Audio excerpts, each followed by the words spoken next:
I'm Dave Cullen. I wrote the book Columbine, which is about two boys who seemed very normal and had opposite personalities, moving in opposite directions, yet arriving at the same place, mass murder. And it's also about an average American community wrestling with what they left behind. I started covering Columbine the first afternoon for Salon.com, and two things kept drawing me back. I had to know what happened to those kids who lived through it, and I had to know what drove the killers. They weren't trying to punish the jocks. They were trying to terrorize the entire country on television. And if we're going to prevent more of these attacks, we have to start by understanding what happened here and why they did it. Eric and Dylan set the bombs in the cafeteria here and by that column there.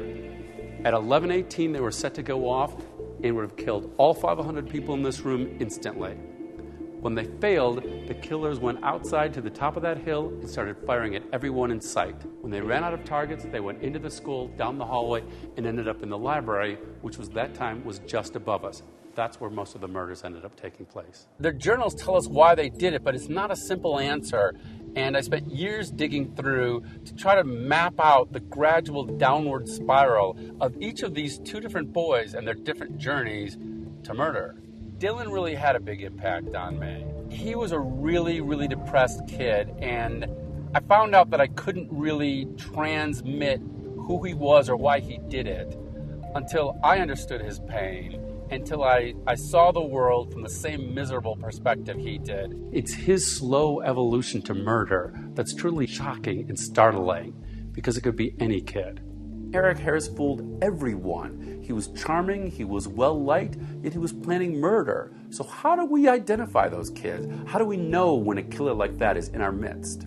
Some of the victims were able to forgive the killers astonishingly fast, and that was tremendous for their recovery.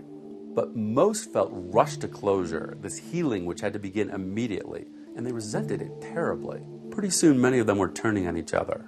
The most important thing other communities can learn from Columbine is don't rush the healing.